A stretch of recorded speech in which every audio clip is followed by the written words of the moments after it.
Buenos dias, damas y caballeros. Welcome to what I call Walk the Talk session ni Vlogcaster. Ito yung part ng program natin where we multitask, where we mix our morning jog or brisk walking with vlogging, kung saan I show you, kasi malaki itong subdivision namin. 400 hectares ito, pero hindi naman ng Philinvest land, 400 hectares. Although, mga 100 hectares lang ang na-develop pa lang. So, the rest, forest. So, I used to do this before, na kung saan naglalakad ako all over, lalo na nung COVID. And I do commentaries about the issues of the day and also analysis of the issues of the day. So, and then I mix it with my morning walk para ma-enjoy nyo rin, lalo na nung time ng COVID na halos lahat kayo ay nasa loob ng bahay. While kami dito, in a way, dahil yung nga malaking area ito at kuwan naman kami dito lahat, may mga gwardiya lahat, isolated from the world kami, although 30 minutes away lang kami from Quezon Memorial Circle, or 15 to 20 minutes lang kung walang traffic. So we got to walk around at marami nag-appreciate na okay ba? Okay yan. At least kami habang kulong dito sa bahay, nakikita namin na yung nature, yung outdoor, gano'n. Kasi itong concept ng subdivision namin ay parang park ito. Parang park ka. Farm estate ang tawag dito, farm estate, na parang nasa first world country ka rin. Parang nasa Switzerland ka kasi nasa tutok ng bundok, o parang nasa Mulholland Drive ka, sa Beverly Hills, sa Amerika, ganon, yun. O kaya sa Monaco ka kasi hilly yung area, yan, wala nang dagat dito kasi bundok. So, today's topic sa Walk the Talk, Walk the Talk program natin ay itong plano ng kampo ni Leila de Lima na kasuhan. Kasuhan ang mga prosecutors ng DOJ, at dito pwede natin masabi na magkakabanggaan na talaga, magkakabanggaan na talaga si Leila de Lima at si Justice Secretary Boying Remulla, the ex justice versus the incumbent justice, Although sinabi dito ni Leila de Lima na ang kakasuhan niya ay mga bata ni Boying Remulla, mga prosecutors, pero parang target na rin niya dito si Boying Remulla. Sila na rin magkakabanggaan yan. So, sabi ni Leila de Lima,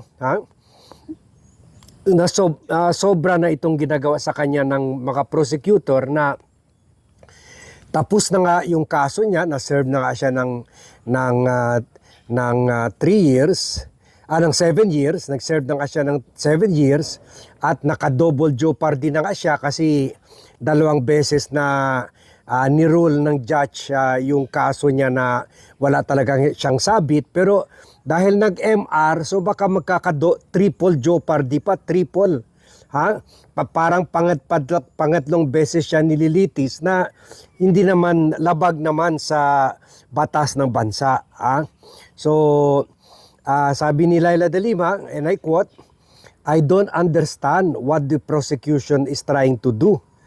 Put me in a triple jeopardy after nearly 7 years in unjust detention. Hindi na lang katawa-tawa ang ginagawa nila. Nakakagalit na." Yun, for the first time, sinabi ni Leila de Lima na talaga nagagalit na siya. At ito ay dahil yung after nga ng Court of Appeals, at naalala nyo yung nag-initiate yung si Solicitor General Menardo Guevara, yung DDS Solgen, na para i-question yung ruling ng lower court, ng Muntinlupa Trial Court, yung pag-clear kay De Lima after umatras yung si acting Bucor Chief Ragos at dinala niya ito sa Court of Appeals at yung Court of Appeals ay binalik ito ulit sa judge at sabi na parang kaduda-duda yung desisyon ng judge, kulang daw sa analysis at reference to legal basis. At binalik sa Muntinlupa RTC para gumawa daw ng panibagong desisyon. So clearly, yun na ang pangalawang beses na gumawa ng desisyon. At kaya on June 27 gumawa ulit ng desisyon ni Muntinlupa Judge Abraham Joseph Alcantara na one more time, for the second time, acquitting De Lima based on the recantation of Bureau of Corrections Chief Rafael Ragos. Sa new ruling, sabi ni Judge Alcantara, the original decision of this court was clear and unequivocal on this very basic essential point. That is, the recantation already created reasonable doubt. Andali sino ba to? Kinukulit tayo ni Black Eye. Black Eye, sige. Gusto mo magkuan dyan eh. Gusto mo umepal dyan. Ayan si Black Eye. Kuan niya yun yung nakita nyo bigla. Kuan niya yun. Buntot niya yun. So, sabi niya, pareho, hindi ako, wala kaduda-duda sa akin na dahil umatras si Ragos. Kasi ang problema dito sa prosecution, ang pinakamalaking basehan lang nila para ipitin si De Lima, itong nakasalalay dito sa testimony ni Ragos na sinabi naman ay pinilit at tinakot siya nila former Justice Secretary Vitaliano Aguirre at prosecutors pa rin ng DOJ na para idiin si De Lima at magsabi na binibigyan niya si De Lima ng 5 to 10 million pesos para sa drug operation ni De Lima. Nung umatras ito, sabi ni Ragos, wala nang basehan. Kaya pareho pa rin ang decision ko na nung umatras si Ragos, nag-create na ng reasonable doubt sa kaso. Yan.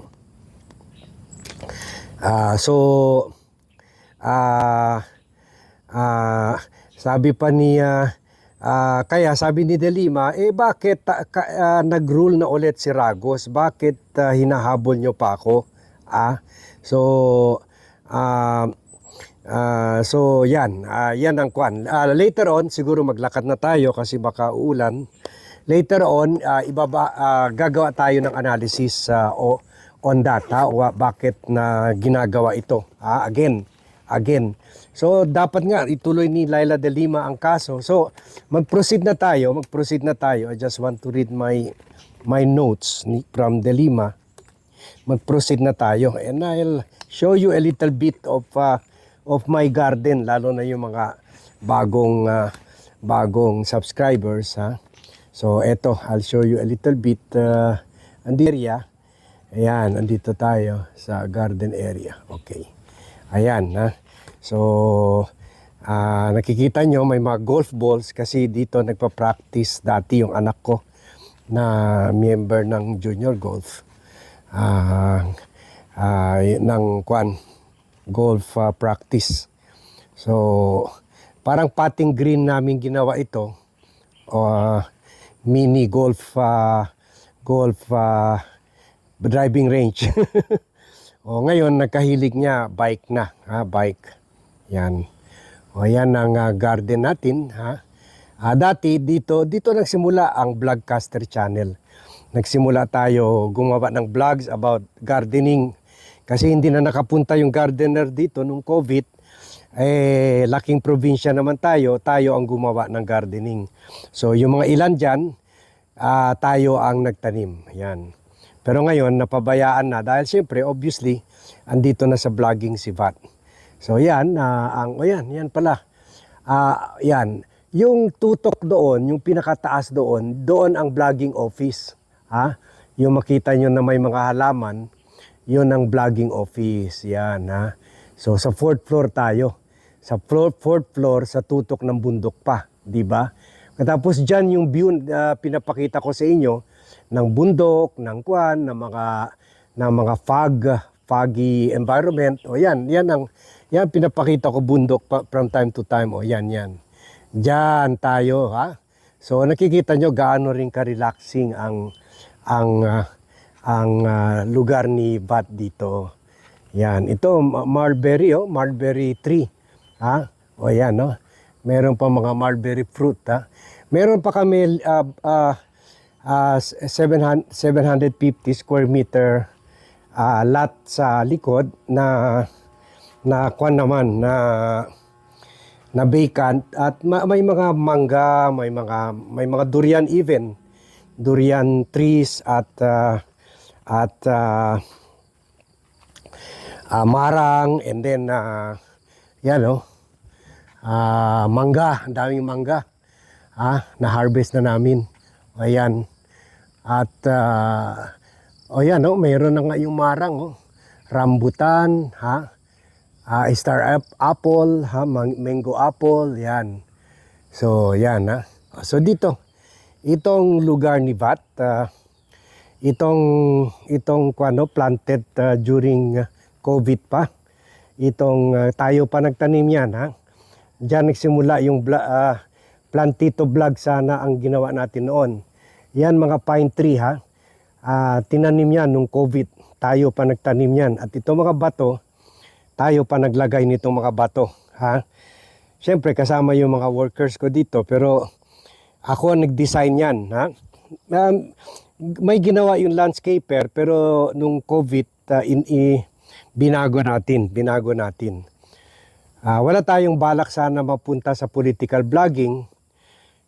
Nagsimula lang tayo out of boredom nung COVID at uso noon yung plantito-plantita. So, nagplantito vlog tayo, and then later on ay maraming nagsabi na nakaka-boring naman yan. Mga issues mo, mag-political vlog ka naman. So in-encourage tayo ng mga kaibigan na sabi nila, sayang yung experience mo as political strategist ng mga politiko, campaign manager ng mga politiko. What can you say about the issues of the day? So yan, hindi nyo makita yung bahay ni vlog, ni Bat.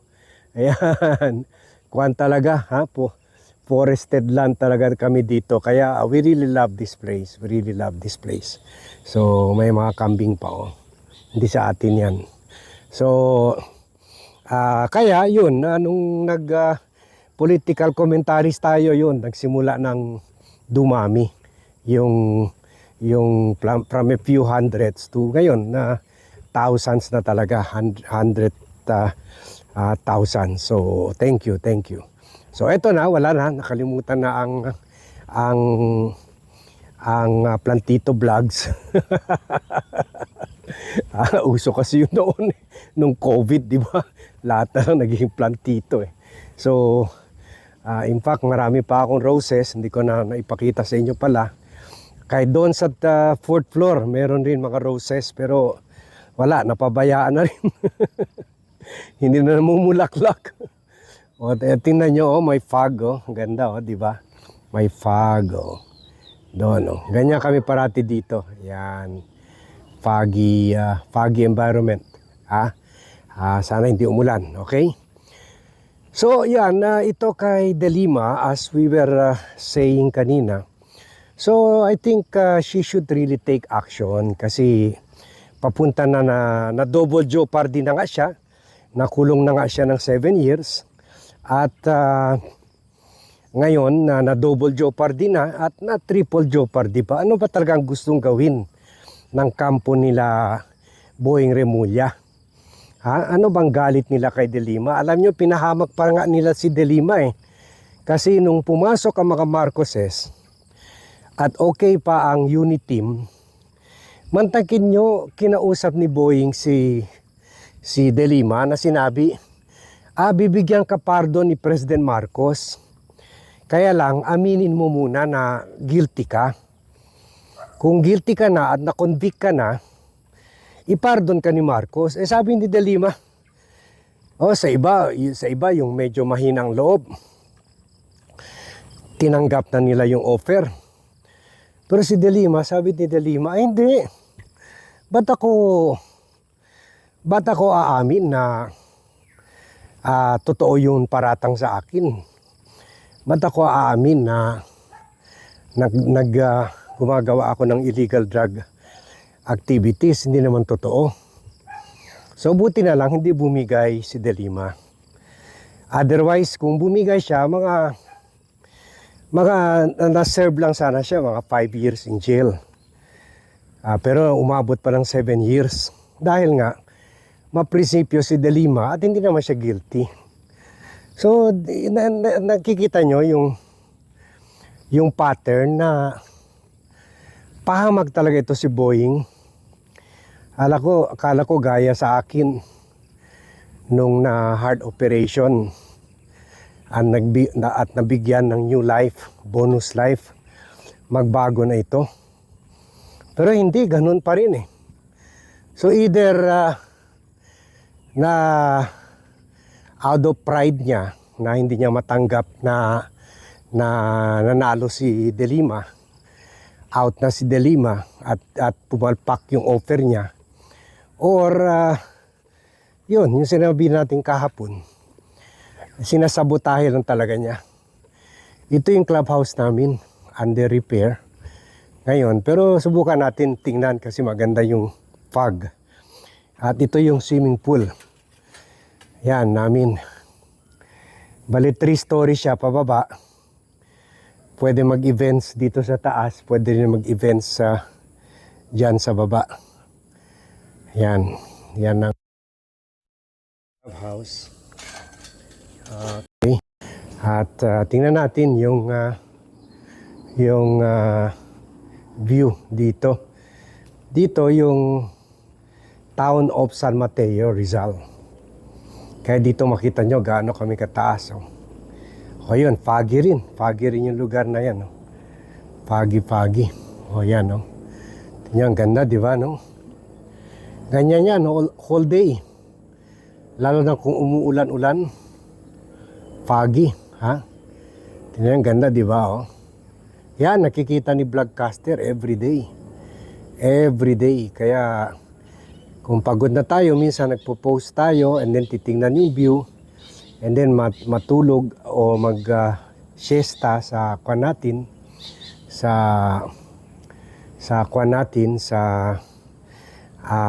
sofa bed doon sa bat office, Vlogcaster office.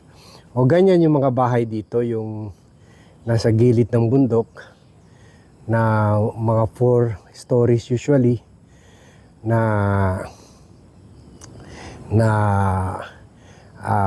overlooking the forest.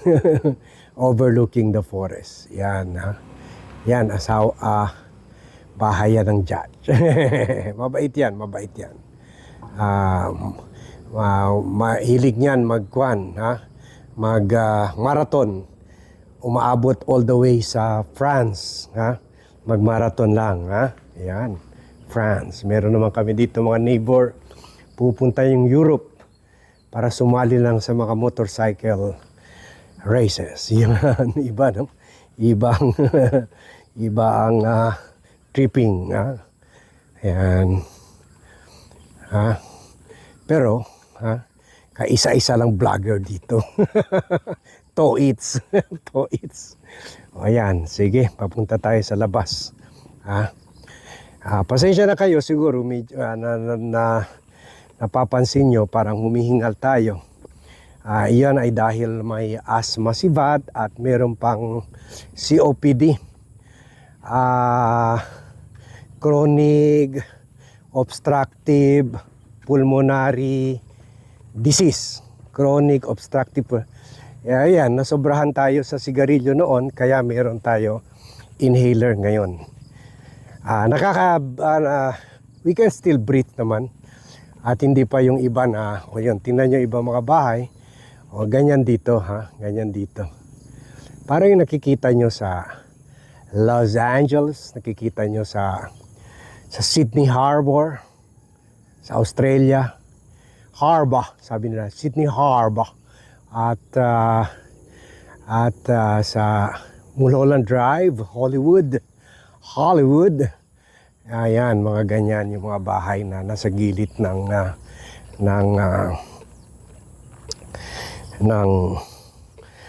bangin. Yan. Overlooking the whole mountain or the whole Metro Manila. Yan. Tayo, kumuha tayo yung yung overlooking Metro Manila, yun ang mahal. Pero tayo, yung overlooking the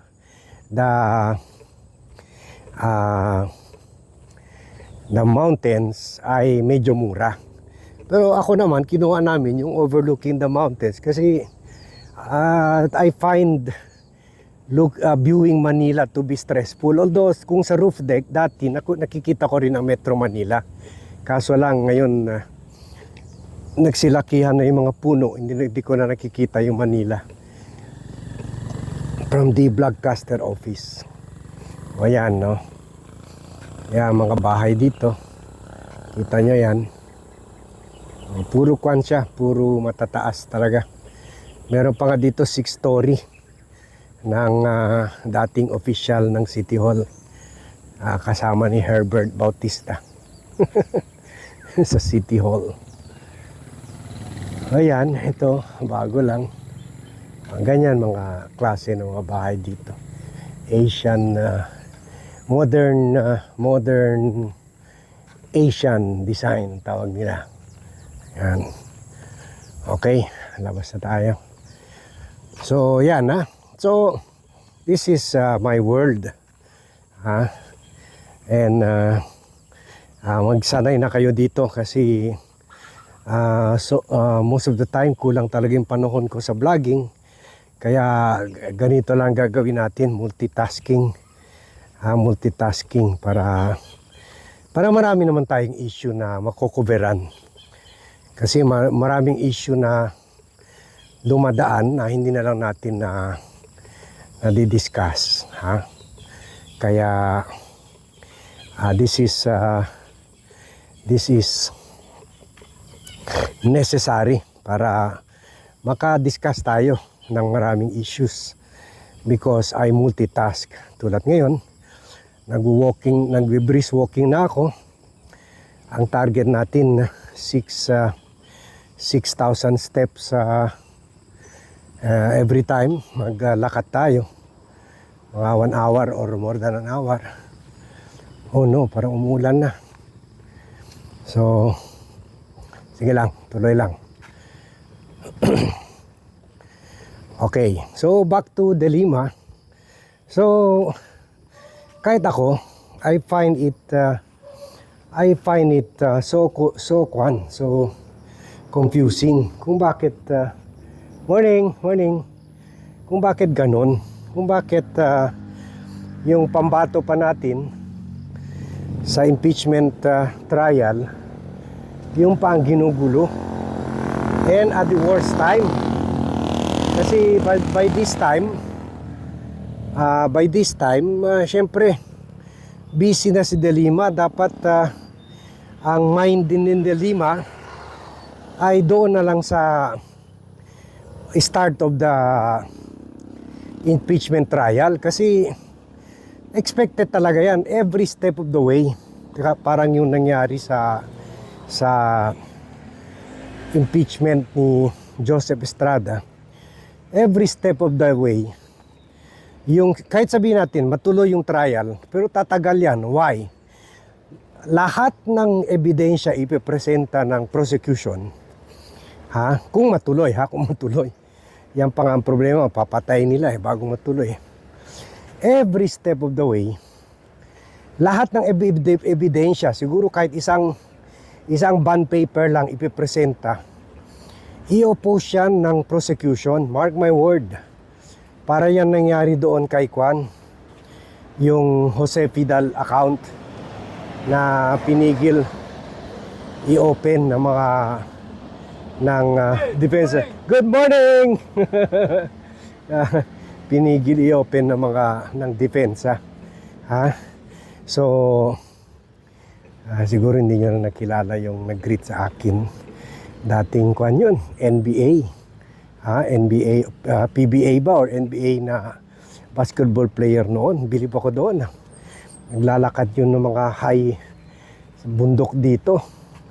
Every day, ang hahaba, mga 2 hours, 2 to 3 hours. Hanggang ngayon, fit na fit siya. Kwan yun, matagal na retired. Pero he's keeping himself fit by running and walking.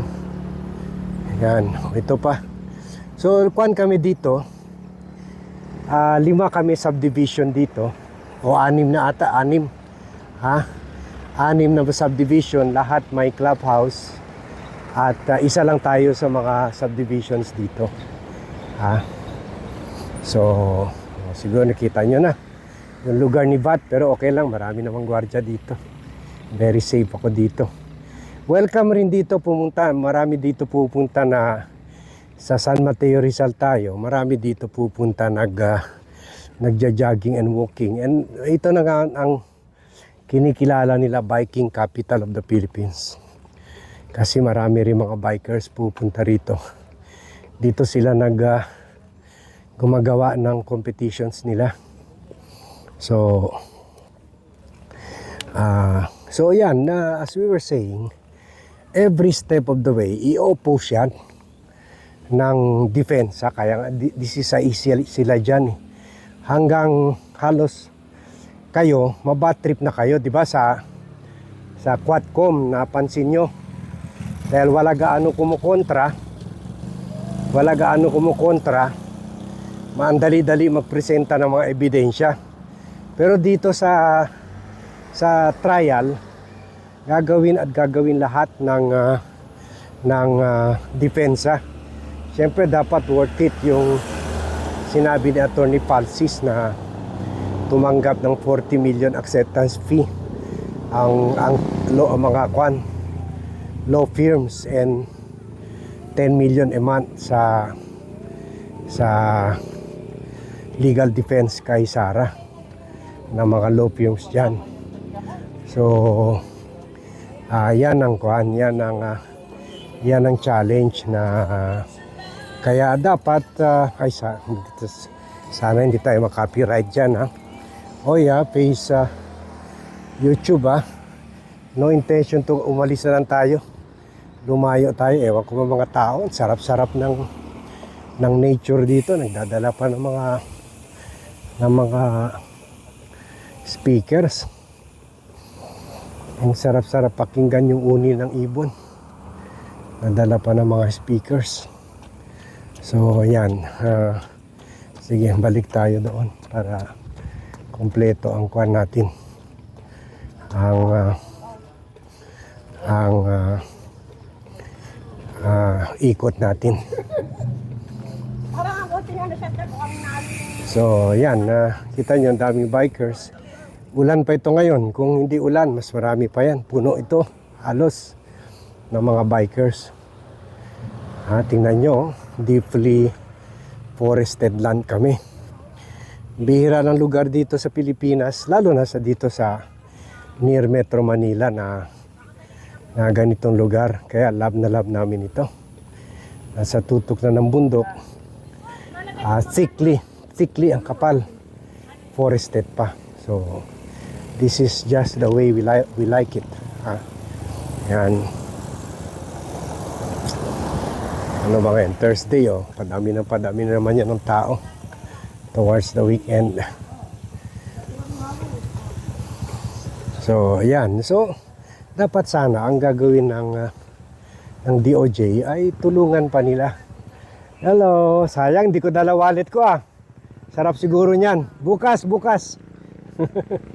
Sarap ng mga suman dito na native na suman. So yan, so yan ang dapat sana gawin ng DOJ ay tulungan ang prosecution team. Tulungan lalo na si Leila De Lima na parang siya lang ang very competent and may experience talaga. Kasi kung siya magsalita, we can say na kahit yung mga DDS senator, bibigyan siya ng respeto. Nakikita ko na babastusin lang yan yung mga DDS senator, yung mga ibang prosecutor, kahit si Jinky Luistro. Kasi ang baba lang tingin nila dyan. Babastusin at pahiyain lang nila yan. Pero si Leila De Lima, kahit papaano, andon yung respeto na iba ang trato ng senator sa kapwa senator, kahit ex-senator na lang and now congresswoman. Kaya we are pinning our hopes talaga kay Leila De Lima. And yet, yun pa, yung papambato natin, yun pa ginugulo at sinesiraan nila. So which is very alarming and very discouraging. At sana, tulad ng sinabi natin kahapon, kung walang approval dito si President Bongbong Marcos, dapat pagsabihan na niya itong si Boying Remulla, i-atras yung final nila na motion for reconsideration. Kasi this is not helping the cause of justice. Well, tulad ng sinabi natin, unless ay may basbas si President Marcos dito. So, in that case, kahina-hinala talaga yung mga aksyon ng presidente natin dito sa bagay na ito. Very suspicious. Uy, may bago palang walking path ginawa dito. Okay. Yan pala ang kuha namin, garden, botanical garden. At meron din mga kainan dyan. Okay. Sige. Patapos na tayo kasi katapos nito magja-jogging na tayo. Obviously, hindi naman tayo pwede mag-jogging habang nagba-vlog. So, brisk walking muna. So, yun lang po. Yun lang ang ko natin. Starring na kayo sa vlog ko. Thank you. Good morning. Good morning. So, ayan. Mabait yung mga gwardiya dito. Ang dami yan. Kasi nga, malaki nga itong subdivision at hilly. May mga kabayo pa yung mga iba dyan. Sumasakay pa sa kabayo. So, ayan. So, yun lang ang kuha natin. Ang gusto natin na tumbukin dito. Na sa tingin ko, dapat kasuhan na talaga ni De Lima. Sobra na itong mga prosecutor. Hindi natin alam, baka ganito ang ginagawa nila dahil hanggang ngayon loyal pa rin sila kay Duterte. Lalo na itong mga prosecutor na parang napahiya dahil sila rin yung inakusa ni Ragos, yung nag-recant na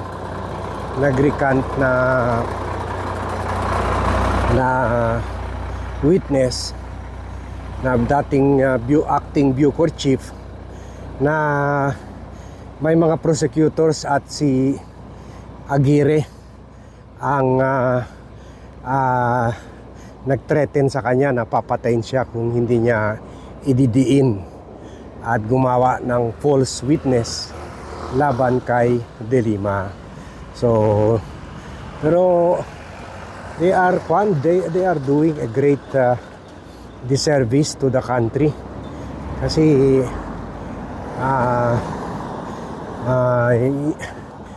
kung pride lang man ipinapairal nila, but ang makakaapekto ay yung performance ni Leila De Lima at ng prosecution team sa impeachment trial, kung matuloy ang impeachment trial.